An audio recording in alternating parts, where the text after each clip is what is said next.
రాజ్యసభలో అధికార ప్రతిపక్షాల మధ్య హోరాహోరీ చర్చ జరుగుతోంది. ఇప్పుడు ఆ లైవ్ చూద్దాం.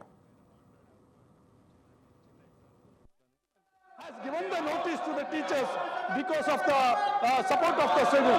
Sir, please be on the subject. Sir, please be on the subject. The faculty members. Nothing will go on record if you are deviating from the subject. It is about the private sector only. You should speak about only the private sector. You can give another notice. In private you can another notice for another subject. I will allow you. In private not on this subject. Yes, sir. You please stick on to the subject. Sir, Otherwise, your speech will not go on record. No, you are deviating. What I have to do? Sir, You are deviating. That forces me to interfere. Otherwise, you please stick on to your subject. That will go on record. If you are deviating from the subject, then that will not go on record. Sir, private sector institutions have given the notice to the faculty members, teachers, and those who are supporting the student struggle. So that's a very painful thing. No, sir. no, no. How they It have has given nothing to do with the termination student notice. struggle. That is not. The That has undemocratic nothing to manner do they are with any doing this student thing. struggle. Sir, government And, should take necessary nothing- action again. No, you please stick on to your subject. Otherwise, it will not go on So the record. private sector, I'm going to, if you are deviating, I'm going to call the next. not only in the If you are deviating from the subject, I am going to call the next private person. sector banks, the institutions. Dr. Kavita Patidar. धन्यवाद माननीय सभापति महोदय। मैं अपनी बात प्रारंभ करने से पहले देश के यशस्वी प्रधानमंत्री माननीय श्री नरेंद्र मोदी जी का और हमारे स्वास्थ्य मंत्री माननीय जगत प्रकाश नड्डा जी का हृदय से अभिनंदन करना चाहती हूं। उनके दूरदर्शी नेतृत्व में प्रारंभ की गई आयुष्मान भारत प्रधानमंत्री जन आरोग्य योजना ने करोड़ों गरीब, वंचित और जरूरतमंद परिवार को स्वास्थ्य सुरक्षा का अभूतपूर्व कवच प्रदान किया है। यह योजना केवल एक सरकारी योजना नहीं, बल्कि संकट की घड़ी में गरीब परिवारों के लिए आशा, विश्वास और संबल का माध्यम बनी है। इसके लिए मैं पुनः माननीय प्रधानमंत्री जी को धन्यवाद देती हूं। माननीय सभापति महोदय, आज मैं स्वास्थ्य बीमा से जुड़े एक महत्वपूर्ण जनहित के विषय की ओर सरकार का ध्यान आकर्षित करना चाहती हूं। आज देश का मध्यम वर्ग, नौकरी पेशा परिवार और वरिष्ठ नागरिक अपनी मेहनत की कमाई से निजी स्वास्थ्य बीमा पॉलिसियां खरीदते हैं। वे वर्षों तक नियमित रूप से प्रीमियम का भुगतान करते हैं, इस विश्वास के साथ कि आवश्यकता पड़ने पर यह बीमा उनके परिवार को आर्थिक सुरक्षा प्रदान करेगा। परंतु जब बीमारी का संकट आता है और बीमा का दावा प्रस्तुत किया जाता है, तब अनेक लोगों को अनावश्यक विलंब, बार-बार अतिरिक्त दस्तावेज की मांग, आंशिक भुगतान अर्थात बिना पर्याप्त कारण के दावा अस्वीकार किए जाने जैसी गंभीर कठिनाइयों का सामना करना पड़ता है। माननीय सभापति महोदय, मेरा सरकार से विनम्र अपेक्षा है कि स्वास्थ्य बीमा पॉलिसी जारी करते समय यह अनिवार्य किया जाए कि सरल, सहज और स्पष्ट भाषा में यह जानकारी प्रमुखता से दी जाए कि पॉलिसी में कौन कौन सी बीमारी एवं उपचार शामिल है, कौन कौन सी बीमारियां, परिस्थितियां अथवा उपचार इसके दायरे से बाहर है, प्रतीक्षा अवधि यानी वेटिंग पीरियड कितनी है, किन परिस्थितियों में दावा स्वीकार किया जाए और किन परिस्थितियों में दावा अस्वीकार किया जा सकता है, दावा प्रस्तुत करने की प्रक्रिया, आवश्यक दस्तावेज और समय सीमा क्या होगी। मैं सरकार से यह भी आग्रह करती हूं कि बीमा कंपनियों की जवाबदेही को और अधिक सुदृढ़ किया जाए ताकि दावा निपटान की प्रक्रिया को पारदर्शी, डिजिटल और समयबद्ध बनाया जा सके।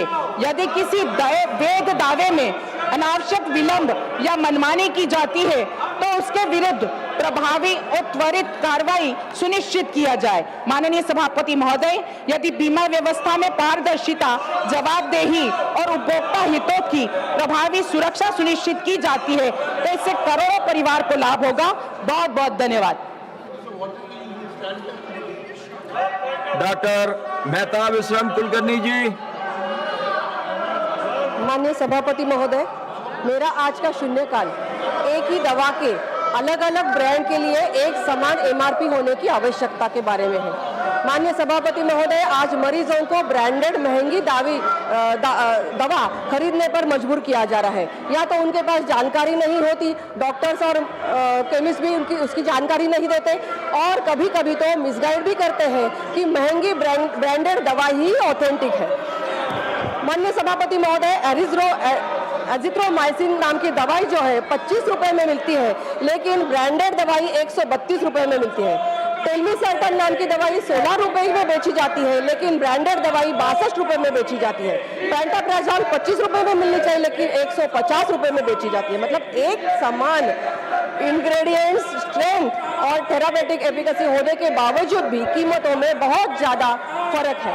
दूसरी बात यह है कि होलसेल और रिटेल दरों में भी बहुत ज्यादा कीमतों में फर्क है। WHO ने गाइडलाइन दिया है कि इंटरनल रेफरेंस प्राइसिंग निश्चित होनी चाहिए ताकि मुनाफाखोरी जो लगातार हो रही है उसको रोक लग सके। हाल ही में एक संसदीय समिति ने यह उजागर किया है कि 600% से 1100% तक मुनाफाखोरी हो रही है। ये अत्यंतिक मुद्रास्फीति इसलिए हो रही है कि DPCO का उस पर कोई भी सख्त कानून और नियंत्रण नहीं है। वर्तमान में गैर अनुसूचित दवाई जो है उस पर 10% की वृद्धि की अनुमति है, लेकिन रेफरेंस प्राइसिंग न होने की वजह से उसकी समीक्षा ही नहीं हो पाती। माननीय सभापति महोदय, इसके लिए पायलट ट्रेड मार्जिन रैशनलाइजेशन होने की आवश्यकता महसूस होती है। माननीय मोदी जी ने जेनेरिक मेडिसिन को बढ़ावा देने का बहुत अच्छा काम किया था।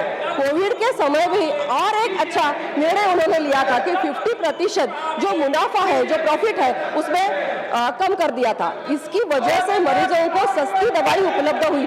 950 करोड़ से भी ज्यादा रुपए उनकी बचत हो गई थी। तो इस नीति को DOP, NPPA इन्होंने परमानेंट रूप से अपनाना चाहिए। WHO ने एक्सटर्नल रेफरेंस प्राइसिंग और वैल्यू बेस्ड प्राइसिंग की भी बात की है और सिफारिश की है। मैं अनुरोध करती हूं कि वैश्विक बेंचमार्क और गुड प्रैक्टिसेस को अपनाना चाहिए ताकि भारतीय दवाई भी वैज्ञानिक रूप से उचित, न्याय संगत और प्रतिस्पर्धी बनी रहे।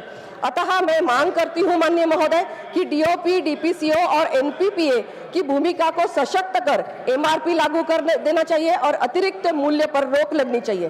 डॉक्टर्स और केमिस्ट के लिए जेनेरिक औषधि देने के लिए अनिवार्य करना चाहिए।